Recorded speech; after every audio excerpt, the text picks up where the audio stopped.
Hello. Hello, honeys.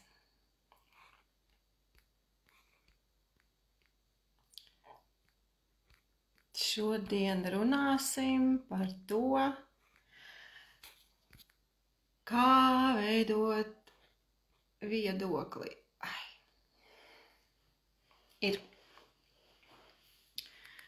Kā veidot viedokli. Lai pagaidīsim, lai vēl kāds pievienojas. Man ir tāda nestabila konstrukcija uz galda. Cerams, ka noturēsies, es mēģināšu daudz nekratīties. Tēma šodien ir ļoti dīvaina, varbūt liekas, un daudziem neinteresanta. Man liekas, ka ārkārtīgi interesanta un kāds tam vispār ir sakars ar to, ko es daru, un kādēļ cilvēkiem būtu jāzina, kā viņi veido viedokli un ko tieši es ar to visu gribu pateikt.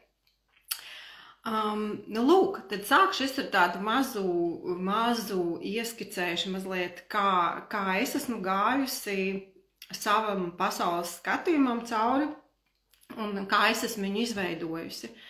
Un interesantā kārtā, ka katrs cilvēks, tad, kad viņam ir kaut kāds viedoklis par kaut kādu tēmu, mūsu psihe ir tā uzbūvēta, ka tas, ko mēs sakām, mums tam ir jātic. Mēs nevaram, teiksim, ja vien mums tur nav kaut kādas īpašas vēlmes, kādu tur piemānīt, manipulēt, mums ir jātic tam, ko mēs sakam, tāpēc mūsu psihe izdara tā, lai mēs absolūti pārliecināti pasniegt savu viedokli un uzskatīt, ka tas ir vienīgais pareizais. Bet tad, kad sadurās vairākas pasaules, ja vairāki šie te viedokļi un notiek vairāku viedokļu tāda sadursme, cilvēki nesaprot, kāpēc es it kā domāju pareizi, kā tas otrs var nesaprast un kā viņš var nesaprast manus argumentus. Un bieži tas notiek tieši tāpēc, ka argumenti, ko mēs pasniedzam, nav zināšanas, nav īsti tā kā izveidota loģikas ķēdīte, ir vienkārši sasmalti kaut kādi domu graudi vai kaut kādi ekspertu teicieni, un tad tas tiek pasniegts kā viedoklis. Un tas, ko es šodien publicēju storijos un Telegram grupā, nav vispār, tas nebija ieplānots, tas vienkārši šī sabiedriskā līdzdalība vienkārši es uzgāju, ka tāds notiek šobrīd šie te grozījumi, un viņi ļoti labi sakrita ar šo tēmu. Un man likās tas ļoti svarīgi, jo joprojām cilvēki, pat tie, kuri domā, ka viņiem ir tas pareizais viedoklis, viņiem nav uz ko pamatot šo viedokli. Un, manuprāt, tas ir diezgan skumji, tāpēc, ka šī jaunā pasaule mainās ārkārtīgi strauji. Viena gada laikā ir vienkārši milzīgas izmaiņas. Un jaunā pasaule manā skatījumā nevis kaut kāda tur gaisīgā, bet tā, kas veidojas, ir tā, kas paredz to, ka tev ir jāzina, tev ir jāspēj pamatot, tev ir jāsaprot, no kurienes tev ir jābūt zināšanu kopumam un kaut kādai bāzai, lai tu varētu pamatot savu pasaules redzējumu. Kāpēc? Tāpēc, ka informācijas daudzums kļūst arvien plašāks, un ja tev nav šī bāzes, kas, diemžēl, mums pārsvarā nav ielikta daudziem, tad tu nevarēsi izveidot šo viedokli, raustīsies starp dažādām pusēm, šaubīsies, baidīsies, un tas ir tieši tas, kas šajā mūsu duālajā, ja binārajā pasaulē notiek, kad cilvēki nezin, kam tad īsti ticēt, jo ir tik daudz dažādu viedokļu. Lūk, lai zinātu, kam tad īsti ticēt, vai pareizāk sakot, ir jāzina, lai tu varētu saprast, kāpēc tu tā domā, nevis kāpēc tev liekas, ka tu tā domā. Un sākšu es ar teoriju par to, kāds ir konsensus jeb vienprātība. Rekur komentārs, paldies, pilnīgi ir beidzies laiks lēmumu pieņemšanu, uzticēt, pieņemt citiem. Viņš ir beidzies jau sen, bet šobrīd viņš tiek, man liekas, ka arvien vairāk cilvēkiem tiek piedāvātas šīs iespējas izlemt. Tātad viens no primārajiem vispār sabiedrība kā tāda varēja veidoties tikai tad, ja bija vienprātība. Nu, lūk, un ja mums ir kaut kāda cilvēku grupa, kurā nav vienprātības, mums nekāda nevar izveidoties kaut kāds, nu, teiksim, mēs nevaram ar šo grupu neko darīt, gan pozitīvā nozīmē, gan varbūt arī kaut kādā netik labvēlīgā nozīmē cilvēkiem. Tāpēc ir tāds virziens, es to tā saucu kā virziens, konformisms, kurā indivīds pakļaujās kaut kādam reālam vai iedomātam reālam vai iedomātam grupas spiedienam, lai izveidotos kaut kāds uzskats, es nolasīšu kādas pierakstīju definīciju. Tātad tas notiek gan pasīvas ērtības un drošības interesēs, gan arī cilvēka bezprincipialitātes dēļ, kad cilvēks nekritiski pakļaujas valdošai kārtībai. Bet, lai kaut kāda sabiedriskā grupa, vispār valsts, ja, mazākas grupiņas valsts, varēja izveidoties šai vienprātībai, ir jābūt. Tātad kādreiz tur, piemēram, karalis ir galvenais, karalis ir noteicējs, karalim pieder viss, šobrīd tās ir kaut kādas citas lietas. Nu, lūk, un šādi cilvēki jebkuru ideju laist caur kaut kāda tekošā konsensusa prizmu, tātad caur kaut kādu vienprātību, kas ir pieņemta sabiedrībā, un uz to pamato savu viedokli. Un paņemsim piemēru, jo bez piemēriem vajag teoriju un nav interesanti. Tātad, man ir tādi pretrunīgi forši piemēri. Bērnus sist nedrīkst. Tas ir slikti. Tas ir aizliegts, par to varbūt arī tur sodi, varbūt krimināla atbildība, kā nu kurā valstī, bet lielākā daļa, teiksim, demokrātiskās sabiedrības piekrīt, ka bērnus sist nedrīkst. Tāds ir valdošais konsensus, vienprātība. Vēl, cik tur sanāk, 40 gadus atpakaļ, Lielbritānijā bērnus disciplinēt skolā bija ok. Lielbritānijā vispār ir viens no tādiem manā skatījumā briesmīgākajiem Eiropas izglītības modeļiem, kur tas, kas notika visās šajās Oksfordās un Kembridžās, kur tika skoloti šie te brīnumainie, brīnišķīgie prāti, tas ir vienkārši briesmīgi, tā pēdiņās disciplīna, kā šie bērni tika pazemoti un fiziski, emocionāli, fizisku un emocionālu vardarbību, bet tagad mēs uzskatām, ka bērnu sist nedrīkst. Vēl 40 gadus atpakaļ, tas nav sen. Tas ir vēl laikā, kad es jau biju, kad es pati biju bērns, un tas nenozīmē tā, ka 1986. gadā ieviesa likumu un viss, ja? Joprojām šīs te tradīcijas, viņas ļoti lēnām mainās. Toreiz bērnus sist bija normāli, jo tas bija disciplīna, tas nebija kaut kāds noziegums. Šobrīd, un saprotiet, un konformisms ir tad, kad es piekrītu valdošajam viedoklim, nedomājot par to, kādi jautājumi apakšā šim viedoklim ir. Paņemsim citu. Cigaretes, smēķēšana apdraud, ir kaitīgi veselībai. Jā, visi piekrīt, tur varbūt ne tik ļoti, bet pa lielam visi tā kā saprot, ka ir izpētīts, ir pagājis milzīgs laiks. Līdz 50. pagājušā gadsimta 50. gadiem smēķēšana bija veselīga. Smēķēt aicināja grūtnieces, lai nomāktu šo te, kā sauc to, rīta nelabumu, ja? Smēķēšana tika uzskatīta par stilīgu, veselīgu un tam līdzīgi. Cilvēki neuzdod jautājumus, pieņem smēķēšana ir veselīga, tagad smēķēšana ir kaitīga. Protams, tam apakšā ir kaut kāda bāze, bet mēs neizskatām šie cilvēki, kas piekrīt valdošajam viedoklim, viņi neizskata bāzi, viņi vienkārši paņem šo faktu, tāpēc, ka tā saka eksperti. Tā. Šobrīd cilvēki zina, ka rentgena uzņēmums taisīt regulāri bieži nav ieteicams, jo tas ir kaitīgi veselībai.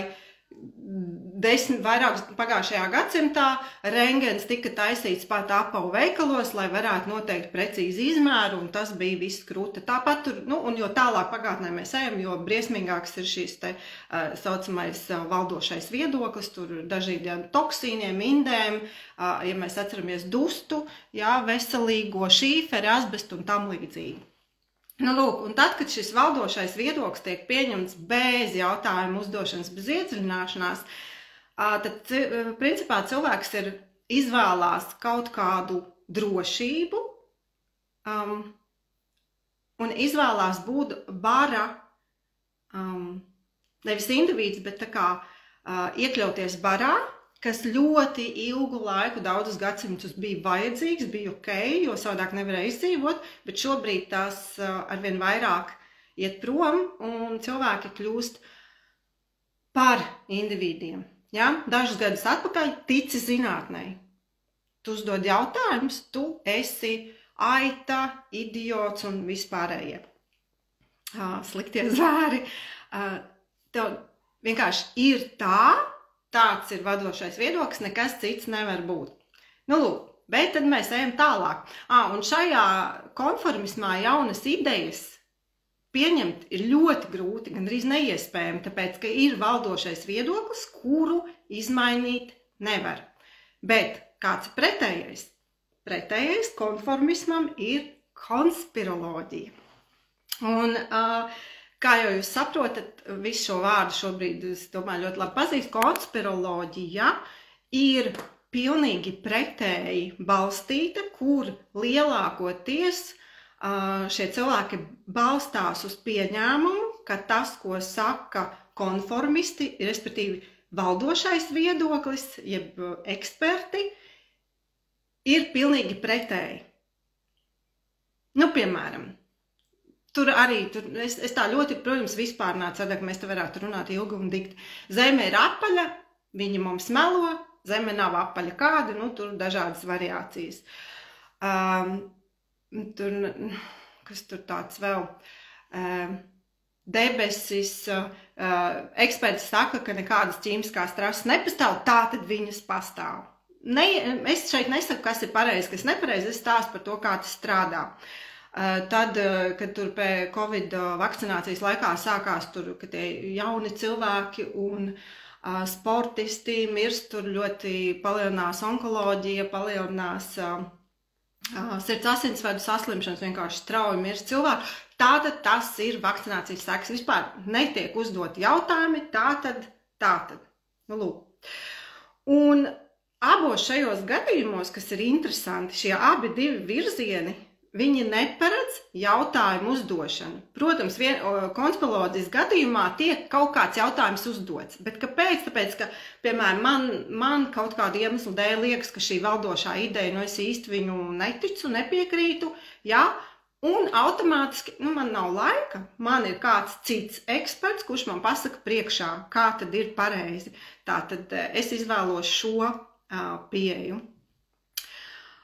Un ja konformismiem valdošās idejas mērķis ir noturēt status quo, un tas, kas ir status quo, to izlem, protams, eksperti, ja? Tad paņemsim šo drausmīgi pretrunīgo jautājumu. Tad visiem ir jāvakcinējas pret Covid. Kāpēc? Tāpēc, ka eksperti tā saka, tici zinātnei. Nav nekāda jautājuma. Mērķis ir nodrošināt kaut kādu drošību. Visiem ir jāpakļaujas, jautājumus mēs neuzdodam, jo eksperti jau ir izlēmuši mūsu vietā. Un konformisma, ja valdošās idejas piekritēji, ja tā mēs to saucam, tā ir tad liela daļa masas, tas nav par Latviju, tas ir vispārīgi. Šie cilvēki, viņi pieņem pasauli kā tādu, kādu viņi ir, un mainīt, ko tad es? lielākoties mainīt, ko tad es jau neko, tātad vai nu es nevēlos, vai nu es pieņemu, ka pasauli mainīt ir grūti, es paļaujos uz ķīmiķiem, fiziķiem, zinātniekiem, mediķiem, ja, kas man tad visu tur nodrošinās, dietologs vai tur kāds tur vēl pateiks, kas man ir jāēd, kāds man pateiks, kas man ir jādzer, kādas zāles man ir jālieto, un es noņemu no sevis atbildību. Savukārt konspirologu mērķis arī nav mainīt pasauli. Konspiroloģijas mērķis, jeb šis pretējās puses mērķis, ir sameklēt vainīgos, kāpēc ir tā, kā ir. Tad vieni saka, ir tā, kā ir, otrs saka, visus vainīgos, jā, iznīcinam, sodam. Un abas šīs puses vieno neiecietība un diskusijas trūkums. Man varētu pārmest, tu šodien arī rakstīji, ka lūdzu man nerakstīt savas pārdomas par to, ka ja tu nepiekrīti tam, ko es rakstu, jā, saistībā ar šiem grozījumiem likumā, bet manā gadījumā es esmu atvērta uz diskusiju, bet tajā gadījumā es vienkārši nevēlos, lai jūs man izsakat viedokli, lai kāds man izsaka viedokli par to, ka es domāju nepareizi. Nu, tā kā pārmetums, ja? Jo tā nav diskusija. Cilvēki bieži nesaprot, kas ir diskusija. Tā.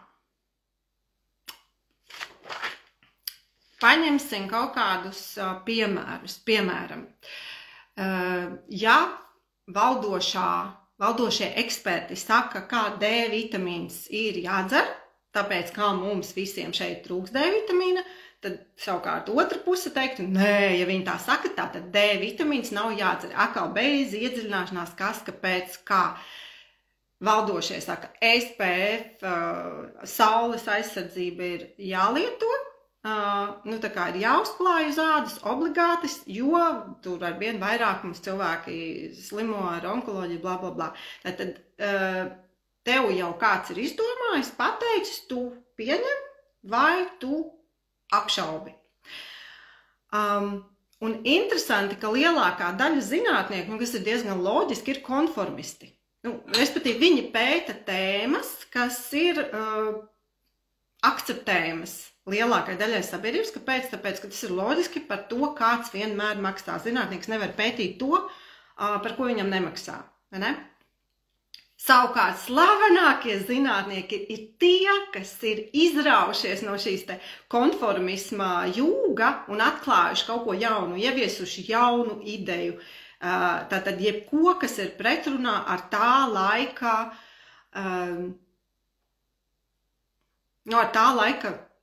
virzienu, valdošo virzienu. Ja? Jo, piemēram, ja mums ārsti līdz pagājušā gadsimta 50. gadiem apgalvoja, ka smēķēšana ir veselīga. Tur mums tika visādas reklāmiņas rādīts. Nu, vairāk, protams, par Amerikas tirgu runājam, ja? Bet bija tāds aspekts, smēķēšana veselīga.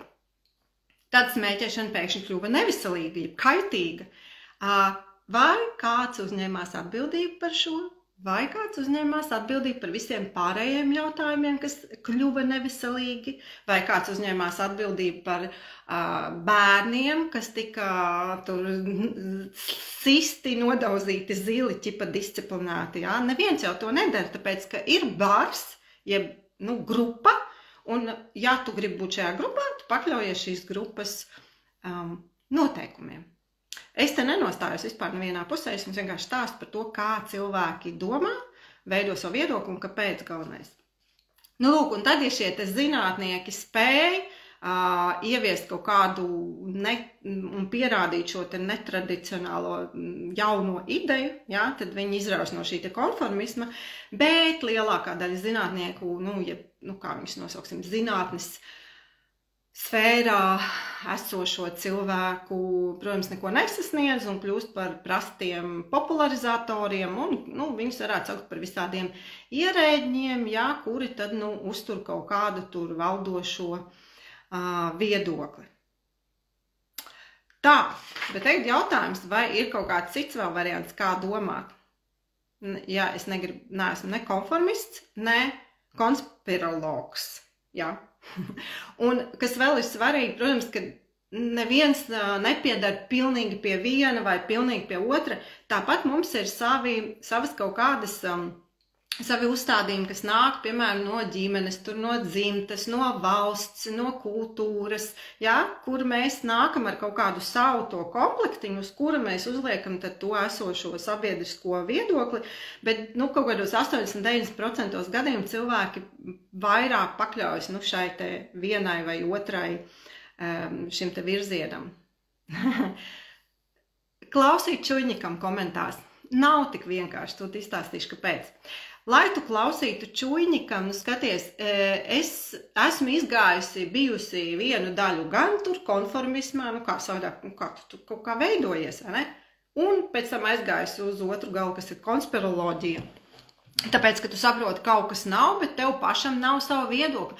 Un tu kaut ko izlasi, un tev tāds, jā, šis man norezonē, jo tur nav taisnība viņiem, viņi mums melo visu, un galvenais tur vienmēr ir viņi. Ja?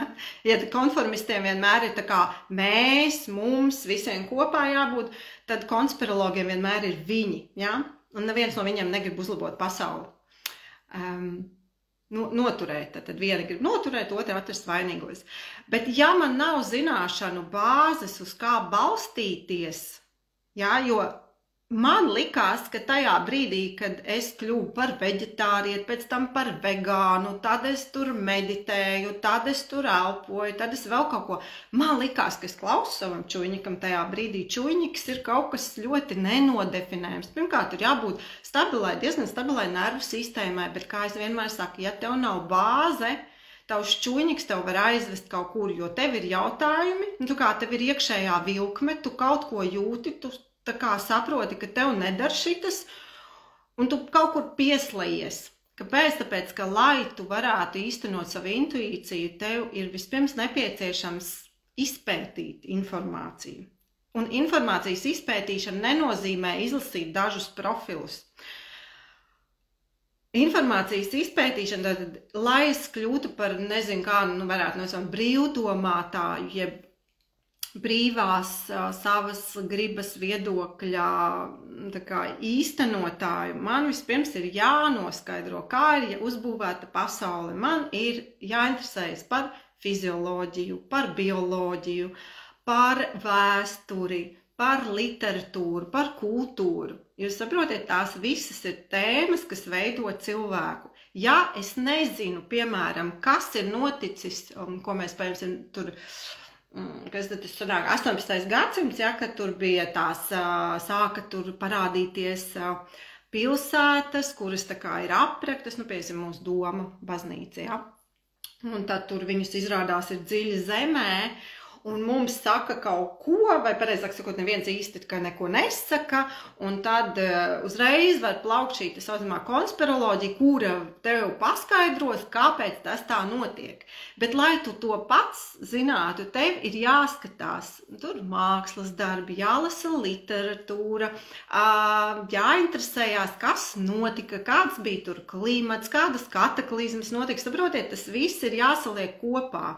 Normāli jau būtu, ka mums skolā kaut kā interesanti šito visu mācītu, nevis kaut kādus tur iegaumēt tur konkrētus gadus, bet mācītu, paskaidrojot to visu, interesējot ar mūs, bet izglītības sistēma mūs tik ļoti degradē, ievalkot tādā, nu tā kā, ka es tagad skatos un domāju, cik tas ir interesanti, kā tie cilvēki dzīvoja. Es domāju, kāpēc man kādreiz tas neinteresē labi, ne tikai tāpēc, ka tur cits vecums, ja, bet es nesapratu to piesaisti pie reālās dzīves, kāda viņi ir un kāda jēga man par to zināt. Un tad, ja tev ir šī te bāze, tu mācēsi uzdot jautājumus. Un tagad mēs paņemsim kaut kādus piemērus. Es te kaut ko esmu pierakstījusi, ko mēs varētu izskatīt. Jā, un par tiem zinātniekiem ir tā, protams, ka jaunas idejas tiek pieņemtas ļoti lēnu. Tas nav slikti, tas vienkārši tā ir. Un ir pat tāds teiciens, ka zinātne progresē no bērēm uz bērēm. Doma tāda, kad aiziet, ja tie, kas kaut kādu vienu tur uzstādījumu virzīja, tad var nākt vietā kaut kas jauns. Tā. Nu, paņemsim kaut kādu, es nezinu, tādu populāru lietu. Zaļais kurs mūs izglābs no klimata pārmaiņām. Ja ir tātad konformisti saka, jā, esam zaļi, tur visu samazinām, domājam par planētu, lielākoties tas arī tas virziens aiziet tā kā prom no cilvēka atkal. Nav runa par individu, runa ir par grupu, un šajā gadījumā pat vairāk vienalga, kas notiks ar cilvēku, ēdam kukaiņus, jā, tur braucam ar elektrokāriem, bet tā kā, kas tad tevi notiks, kā tas ietekmēs vai neietekmēs tavu veselību, mēs to nedomājam, kur mēs liekam šos te visus nolietotos tos dzinējus jaunos, kur mēs dabūjam kadmiju, kā mēs to visu toksiskos elementus iegūstam, pārstrādājam, apstrādājam, kur mēs viņus liekam, nav interesanti, mums ir zaļais kurs. Un tad mēs iekrītam uzreiz, tad ir tie, kas iekrīt otrā, ka tas viss ir slikti, klimata pārmaiņas vispār nenotiek. Vieni saka, ja viņi saka, klimats sasilst, tad īstenībā klimats atdziest. Un katrs mēģina, un tā otra puse mēģina piemeklēt tos argumentus, kāpēc viņiem ir taisnība. Ja? Bet tad, ja mēs, piemēram, zinām vēsturi un zinām, ka nav vispār tāds klimats kā tāds, vispār, lai mēs varētu spriest par klimatu, mēs skatāmies vismaz kaut kādu 30 gadu nogriezni. Ja? Klimats nav tas, kas šodien aiz loga, tas ir ilgstošs laika posms. Un tad, ja mēs varam atvērt un atskatīties, piemēram, uz pagātni, kas ir daudzu gadsimtu garumā, tad mēs redzam, kas ir noticis ar klimatu.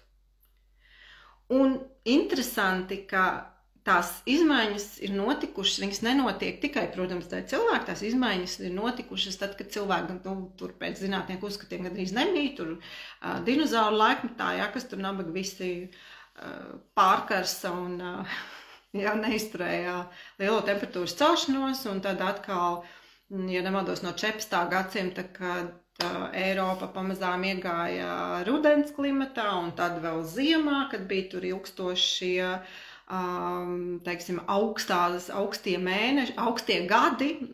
Tur Anglijā vispār viktoriāna, kā tas pareizi pateikt, Victorian time, ja, kad šis laiks vispār asociējas ar Anglija vispār mums asociējas ar kaut ko drēgnu, augstu, riebīgu, kaut gan līdz kuram 10. gadsimtam tur viss kaut kas eksotisks augā, tad mēs zinām par Grenlandi, kas ir zaļā zeme. Tātad klimats kā tāds ir mainījies pat tad, kad cilvēks vēl nevarēja to ietekmēt. Ja? Un tad, ja mēs esam vienā vai otrā nometnē, mēs vispār neizskatām visus šos jautājumus, mums ir tā vai ir tā, bet mēs neuzdodam jautājumus. Un kā tad uzdot jautājumus? Lūk, manā skatījumā katram cilvēkam, katram individam ir, ja ir kaut kāda must-have trends, must-have somiņa, tad katram cilvēkam vajadzētu būt must-have zināšanām, ja, kaut kādām bāzei, uz ko tev ir jābalstās. Nevis uz to, ka viena tante teica, piemēram, kaut vai par šodienas ziņu, kur es ieliku par grozījumiem. Loģiski es vēlos, lai cilvēki balso pret, jā, bet katram ir tiesības izlemt pret obligāto. Tad vakcinācijai jābūt brīvprātīgai manā skatījumā. Un man uzreiz tur raksta, jā, bet tur saka, ka labāk ir nebalsot, jo tur... Es saku, kāpēc? Jāuzdod ir jautājums, tāpēc, ka cilvēki balstās, gan viena, gan otra grupa balstās uz bailēm. Tāpēc, kad konspirologiem ir viņi, ja, viņi jau automātiski visi tur ir slikti un automātiski mums ir paredzējuši kaut ko ļaunu. Bet, loģiski, es vispirms izlasu to anketu, iepazīstos ar to tekstu un saprotu tad, par ko es runāju. Protams, ka jebkurš var kļūdīties, bet doma ir tāda, ka šobrīd nestrādā tas, ka tu vari vienkārši, klausīties vienu ekspertu un atkārtot viņa tekstu, jo tad tu esi vai vai nu cilvēkam trūkst vēlēšanās, vai nu viņam trūkst intelektuālās kapacitātes, jā, bet tas laiks ir beidzies un tev nāksies pašam uzņemties atbildību par sekām, kas būs tavai nezināšanai vai ticēšanai. Un kur tad mēs varētu vispār smelties šo informāciju? Es jau pieminēju, manā skatījumā visvienkāršākais ir lasīt vēsturisku literatūru, aizrauties ar mākslu, apmeklēt muzejus, galerijas un skatīties nevis, tā kā ir vispār ļoti daudz, es sekoju vismaz, man liekas, 2 vai 3 Instagram kontiem, kas raksta par mākslu, par vēsturi un to, kas tad tur ir domāts tajā kā tā māksla ir, ko viņa ir attēlojusi, jo tad kultūrā mēs redzam konkrēta laika atspoguļojumu, un mēs redzam to, kā cilvēki tajā laikā dzīvoja, un tad mēs varam izdarīt secinājumus balstītus uz konkrētu tā laika biedru, teiksim, pieredzi, nevis uz to, ko mums pasaka kāds, kurš ir tur noskatījies YouTube'ā vai Instagramā kaut kādu blogeri, un kas pamato savu viedokli uz to saucamo pretējo viedokli valdošajam viedoklim. Man ļoti patīk antropoloģija, es saprotu, ka ne katrs to grib darīt, bet man tas īsti nav mans. Nē, ja tev sava dzīve un sava atbildība nav tavs, es to saprotu. Ja? Bet tad tev ir jāsaprot, ka tu vari balstīties tikai uzticoties kādam. Ja? Es arī varu kļūdīties, un ne visi var kļūdīties. Bet, ja es kaut ko... Ja, un interesanti ir tas, ka cilvēki nepieļauj, ka smadzenes ir tāds interesants rīks, kurš lielākoties atpazīst tikai to, ko es jau zinu, un mums ir ļoti grūti atpazīt kaut ko jaunu, un vispār, lai mēs kaut ko jaunu atpazītu, mums tas ir jādzird vairākas reizes, un mums ir jābūt šim pamatam, kurā tad mēs to jauno varam pielikt klāt. Tāpēc tad, kad es konsultācijās stāstu par to, kā tad mēs, piemēram, tagad darbosimies, vai kā mēs darbosimies, cilvēks netiek galā ar savu aizvainojumu, tad ir vispār jāsāk saprast, kas tas tāds ir, kā tas mani fiziski ietekmē, kur es to varu sajust, un tad tālāk, ko ar to izdarīt. Vai, piemēram, man ir tur diska trūce, jostas vietā. Ja? Un tad, kad es sāku stāstīt par šo, par fizioloģiju, ja mums nav šī bāze nekad nav, mums ir ļoti grūti salikt to kopā. Piemēram, mēs domājam tēlos. Un ja man nav tēla par kaut kādu lietu, es to nekad neesmu redzējis, šis tēls nespējas manas smadzenes nespēja šo tēlu izveidot un atspoguļot. Ir ļoti daudz dažādu pētījumu un eksperimentu, vienkārši un sarežģītu, kur mēs redzam šo savu smadzeņu darbību. Viss jaunās māmiņas zina, ka tajā brīdī, kad tu gaidi bērniņu, tur visur redzi ratiņus, vai tur bērniņus. Un tas ir vienkārši tas, veids, kā ir uzbūvēts mūsu smadzenes. Tāpēc paļauties uz intuīciju ir ļoti trikī. Ja? Intuīcija ir svarīga, bet tev ir jābūt zināšanu bāzei un ir jālasa vai kaut kādā citādā veidā, jāklausās, audiogrāmatas, jāskatās mākslu un jāiegūst šī informācija. Un es jums pateikšu vēl vienu lietiņu, ko noteikti daļa no jums izmanto. Parunāsim par mākslīgo intelektu.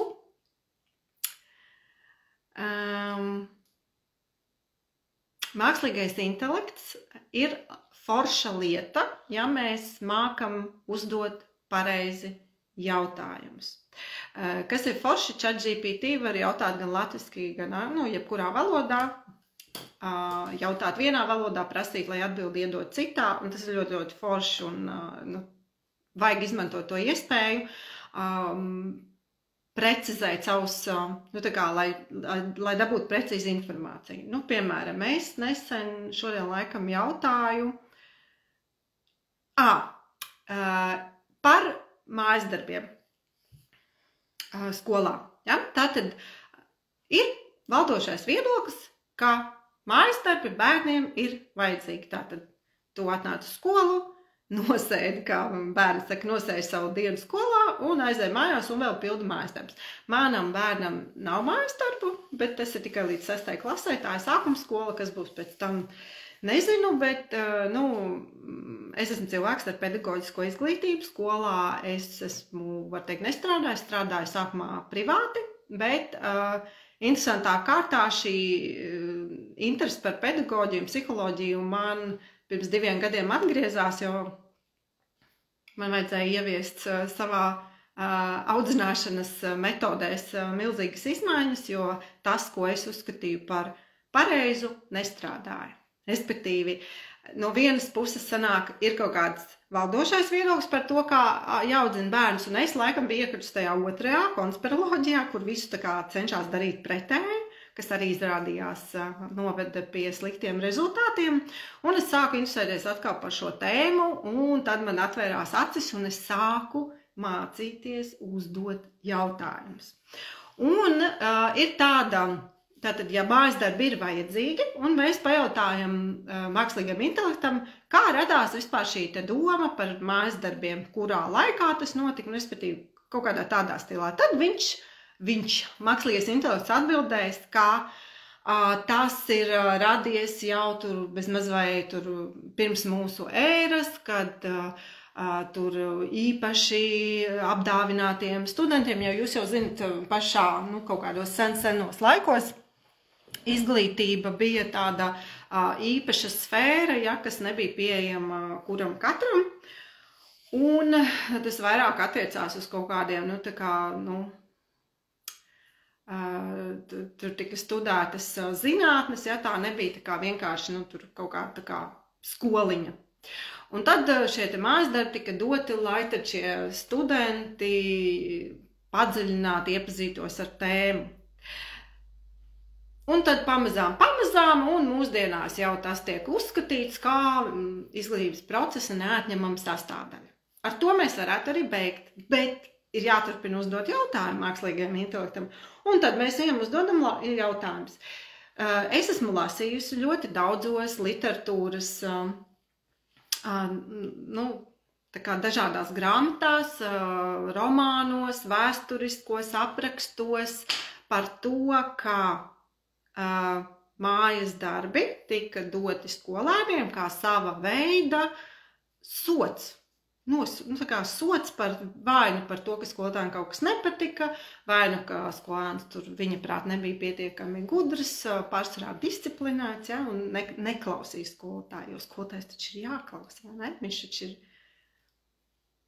valdošais viedoklis. Un tad mākslīgais intelekts tāds, respektīvi ir jāmāk uzdot jautājumu. Un tad viņš saka, vispār tas ļoti bieži tika izmantots, viņš tur nosauc gadsimtus, viņš var piedāvā, kuros darbos to var apskatīt. Un patiesībā tā ideja tāda kā plašā mērogā patiešām sākotnēji mājas darbi tika doti kā tāds, kā sots. Ja, ka skolēns pietiekami labi nav uzvedies, kaut ko izdarījis skolā, un tad to var filmās, grāmatās atrast. Ja? Un es joprojām uzskatu, ka mans viedoklis, kurš pamatojās uz manām zināšanām par pedagoģiju, bērnu attīstību un tam līdzīgi, un vispār kā, teiksim, attieksmi pret cilvēku kā tādu, ir, ka ja es kā skolotājs izdaru savu darbu klasē, man nav nepieciešams viņam dot mājas darbus, tāpēc, ka mājas darbi savā ziņā ir tā kā, kad ja es neesmu kaut ko pietiekami izdarījis, neesmu pietiekami iedavusi viņam klasē. Tātad viņš ņem tur savas grāmatas, tur vēl kaut ko, stiep uz mājām un mācās ļoti bieži ar vecākiem. Ja? Tad tas ir tā kā sots vēl arī vecākiem. Es taču zinu, ļoti daudz vecāku mācās ar saviem bērniem, mokās, es teiktu, un tad sanāk, mācīšanās, mocīšana, tur ir tāds interesants likumsakarības. Nu, lūk, un tāpēc es jūs aicinu nevis tā kā, mākslīgais intelekts bīstami izmantot visu, ko jūs varat, izmantot savā labā, bet mācoties uzdot pareizos jautājumus, lai jūs nonāktu pie kaut kāda plašāka skatījuma, ja, jo mākslīgais intelekts jau arī nezinu, viņš iedos kaut kādu vienu tur viedokli, viņš jau nav jau arī tā, ka viens viedoklis ir bieži konformismā ir tā, ka nav tāda viena arī viedokļa un cilvēka lēkā. Nu, piemēram, kafija ir veselīga, kafija ir kaitīga. Piekrītat, nav taču vai ne pareizais viedoklis. Vai vienu brīdi olas mēs ēdam, otru brīdi olas mēs neēdam, skaitam holesterīnu, pēc tam atkal olas ir labās, olas mēs ēdam. Jautājums, kā tas rodās, no kurienes, uz ko mēs pamatojamies? Piemēram, vēl pirms pusgada, ja nemaldos, D vitamīns, tur bija tās vienības, ja ir 7 līdz 100, super, tu esi tur tik superīgi vesels. Tagad, ziniet, tomēr ir pētījumi neapstiprina šo saikni starp augsto D vitamīnu, tur sirds asinsvadu, onkoloģijas saslimšanām, un tad izrādās D vitamīns no kapsulas īsti nedarbojas tā, kā darbojas D vitamīns, kas ir saņemts no saules, ja? Izrādās tās ir dažādas lietas, ok. Un tad, ja man nav šīs spējas un vēlmes iedziļināties, tad man nav principu, uz ko es varu pamatoties. Ja? Un es piekrītu, ka tas ir sarežģīti no vienas puses, bet no otras puses, man liekas, tas ir ļoti aizraujoši iepazīt pasauli, kurā tu dzīvo. Jo tad gluži nevarētu nosaukt to par konspiroloģiju, bet konspiroloģijā ir ietilpst arī tāda daļiņa no ezotērikas. Kaut gan tas, ko es nodarbojos, varētu nosaukt, iedalīt gan psiholoģijā, daļēji arī ezotērikā, fizioloģijām, jo tur ir ķermeņa un emociju harmonizācija aptver vairākas sfēras, un cilvēki, piemēram, nesaprot, kā tas ir, kad es kaut kādu skaņu dziedu, kaut kādam orgānam, tur paliek labi, pāriet sāpes un notiek kaut kādas izmaiņas, arī vizuālas. Un tad ir ļoti grūti to paskaidrot, ja mēs skatāmies tikai kā uz plakanu. Ja? Bet to nevar arī noliegt, tāpēc, ka tās izmaiņas notiek.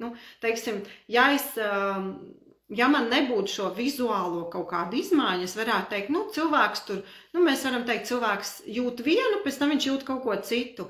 Bet tajā brīdī, kad mums ir reāli fiziskas izmaiņas, ja, tad mēs nevaram noliegt, ka tas eksistē. Bet, ja šobrīd milzīga daļa cilvēku aizraujas ar maģisko domāšanu, ko varētu pielikt, savā ziņā vēl pie tāda atsevišķa virziena, kad patiesībā mani tas... Es vispār sevi uzsveru kā pētnieku, man daudz kas satrauc, nav tā, ka man nekas nesatrauc, un tā kā tu vari par to runāt tik droši, un tev nestrauc, ko citi par domām. Loģiski, man satrauc, ko citi par mani domā, es esmu pilnīgi normāls cilvēks, un man reāli nepatīk, ja par mani runā kaut ko sliktu. Man, protams, nepatīk, ja es nepatīk, protams, ka man patīk patikt, es esmu normāls cilvēks, par to nav runas, bet man ļoti patīk skatīties uz pasauli kā uz pētniecības objektu. Es reizēm uztveru pārāk nopietni visu, bet tas ir, kā saka, katra mūsu lietiņa, mūsu īpatnība ir, gan mēs varam skatīties kā uz nūju ar 2 galiem, un tas ir jebkuram cilvēkam. Bet, ja mēs skatāmies uz to, kā uz pasaules, cik interesanti ir dzīvot pasaulē un zināt, kā viņa strādā, ja, tad savukārt tas virziens, kas aizraujas ar citām pasaulēm, tā varētu nosaukt ar šo garīgumu, par ko es arī uzrīkošu laivu, man tur ļoti daudz par ko runāt, un es ceru, ka jūs iesaistīsieties diskusijā, tad šie cilvēki, viņi manā skatījumā cilvēks, kurš domā brīvi, kuram ir šī zināšana bāze un kurš uzdod jautājumus, viņa vēlme ir padarīt pasauli labāku. Tātad es skatos, man nepatīk, kā tas šobrīd notiek, un es gribu to izmainīt. Es nemeklēju vainīgos, es meklēju kaut kādu savu ceļu un skatos, ko es varu tajā padarīt labāku. Tad bieži, lūdzu, neapvainojieties, ja, bet man ir jānosauc kaut kā tas virziens ezotērikas piekritēji vēlās nevis dzīvot šajā pasaulē un uzlabot šo pasauli, viņi pirmām kārtām aizraujas ar sevi, ļoti daudzi, tātad es tikai domāju par sevi, lai man ir labāk, lai es esmu tur tāds, man ir tur tādas un tādas izjūtas un tādas čakras vaļā un vēl kaut kas, kāds pasaulē no tā labums, es nezinu. Un vai galvenais tas labums ir. Tāpēc ir jāuzdod jautājumu. Un vēl daļa no šiem cilvēkiem, viņi vispār nevēlās šeit palikt. Viņi domā, tur citas planētas, citas dimensijas, es gribu pāriet jaunā līmenī. Varbūt, ka vajadzētu vispirms iepazīt šo līmeni. Ja? Tad bieži uz konsultāciju atnāk cilvēks, kurš zina visu par citām planētām, vai tās nav planētas, tās ir citas civilizācijas, bet viņš nezina, kur viņam atrodas akna vai liesa. Un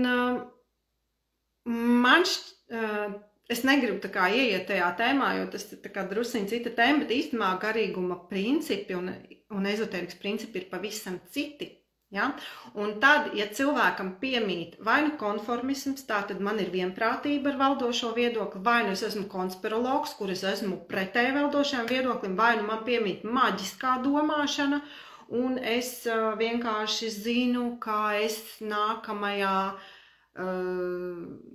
mana dvēsele iemiesosies tur kaut kur citur, un paldies Dievam, es uz šito smirdīgo zemi vairs neatnākšu. Arī tā ir izvēle, bet tāda interesanta izvēle, vai ne? Tad it kā tu visu runā par būt šeit un tagad, patiesībā, kur tad viņi ir? Viņi sapņo par citām labākām pasaulēm, dimensijām. Un tad, kad es ļoti ilgu laiku nelasīju ziņas, es joprojām uzskatu, ka tas ir vienkārši kaut kāds mēsls, atvainojiet, jo ja mēs mazāk interesētos par to, kura zvaigzne ir uztaisījusi kādu operāciju, ar ko guļ, ar ko satiekās, kāpēc, tas ir absurds vienkārši, ja, kad cilvēki vispār par to interesējas. Bet tas pieder pie šīs vienprātības, jo mums ir vajadzīgi elki, mums ir vajadzīgi varoņi, ja, zvaigznes. Tad to visu laiku varētu veltīt un enerģiju reāli, lai kaut ko darītu savā labā, ja, un uzlabotu savu līdzcilvēku pasauli. Un tāpēc, tad, kad man cilvēki tur konsultācijās stāsta par kaut kādām savām fīčām un ko viņi tur jūt un kas viņi ir bijuši iepriekšējā dzīvē, kā tas tev palīdz. Tu esi atnācis ar savu problēmu, tava iepriekšējā dzīve nekāda tev nepalīdz, tāpēc, ka ir maģiskā domāšana ir reāli hobijs, bieži tas palīdz cilvēkam aizbēgt no savas realitātes, un ļoti interesanti ir tas, es arī tur esmu bijusi, un joprojām man šeit tad uznāk kaut kāds tāds, bet visu šo virzienu piekritēji lielākoties, labi, konformisms un konspiroloģija lielākoties ar milzīgu neiecietību un pat naidu skatās uz cita viedokļa. Piekritējiem tas būtu līdzīgi, tā kā, luterāņi, tur budisti, katoļi, tas, kas vēsturiski arī ir bijis, ja, jo mans ir pareizais. Kāpēc? Kā tad ir tie citi, ja tavs ir pareizais, ja? Un savukārt maģiskās domāšanas piekritēji bieži ir tieši otrādi. Viņi ir nevis tajā agresīvajā uztverē, viņi ir tieši otrādi, viņi vispār ir prom. Viņi tā kā mazliet ar valdošo viedokli, tas saka, teiksim, kāpēc ir jāinvestē? Es nezinu, cik daudz no jums zina par Didlera nedienām Amerikā, Holivudā, jā, un tur atkal ir konspiroloģija, tur, Kalifornijā deg, Holivuda deg, visiem viņiem ir jāsadeg, jā, nu tur jau deg ne jau viņi, tikai tur dzīvnieciņi, nevainīgi cilvēki zaudē mājas, bet cik vispār zina, jo Latvijas presē, principā par to laikam vienreiz paziņoja, jā, un tad varbūt paziņos tā, ka notiks tiesa. Un tad šie maģiskās domāšanas piektāji saka, bet, Kristīna, par tādām lietām, tas taču ir tik paga, bet ja tu nesaproti, ja tu neinteresējies par to, kas notiek pasaulē, kā pasaule ir uzbūvēta, ka tur ir cilvēki, kas tā izturās pret citiem, kā tas viss ir kopums, nevar nekas pastāvēt atsevišķi, nevar nekas būt, es dzīvoju savā burbulī, un citus burbuļus es neņemu vērā. Un tas, kas man palīdz, kad es skatos šos te, es nelasu ziņas, bet es kaut kur mēdzu pāršķirt es tā kā filtrēju to, kas varētu būt interesanti saistībā ar trendu, teiksim tā, kur tad šobrīd pasaule iet un ko tad man piedāvā, uz ko man piedāvā skatīties, ja? Un kā es to varu ielikt savā, teiksim, uz savas bāzes un ko es ar to varu darīt. Tas palīdz veidot šo te plašo uzskatu, nevis iestikt kaut kādā vienā tēmā, vai nu būt tur, nezinu, tikai aizrauties vai nu ar meditācijām, vai tikai ar zinātni, vai tikai ar mākslu, bet, ir vajadzīgs tas plašums. Tā, man šķiet, ka šī tēma sevi ir izsmēlusi, un es jūs vienkārši aicinu meklējiet, lasiet, iedziļinieties un galvenais uzdodiet jautājumus, jo jūsu pasaules viedoklim, jeb redzējumam ir jāveidojas no jūsu zināšanām, nevis no eksperta viedokļiem. Ekspertu mums ir daudz, ja? Gan īstu, gan neīstu, bet cilvēks ir būtne, kas kļūdās, un cilvēks ir būtne, kas vēlas ticēt tam, ka viņš tajā brīdī tic, jo ja viņa ticība tiks apšaubīta, tad tiek sagrauts viņa robežas, ja tur ir visas bailes, nedrošība un tam līdzīgi.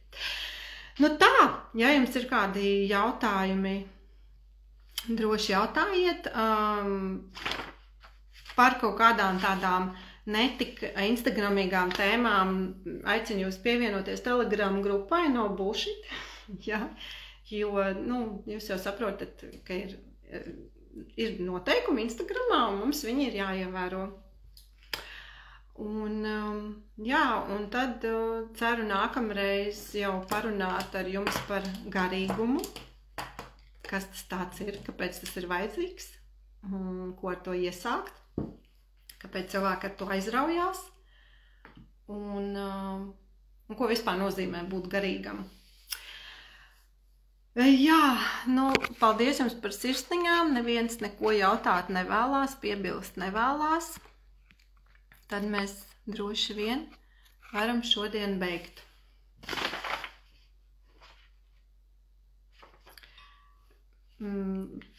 Ēters, protams, būs pēc tam pieejams, es viņu centīšos arī YouTube ielikt. Un, ja jūs vēl neesat nobalsojušas, lūdzu, tad nobalsojiet, ja tas saskan ar jūsu redzējumu par izmaiņām,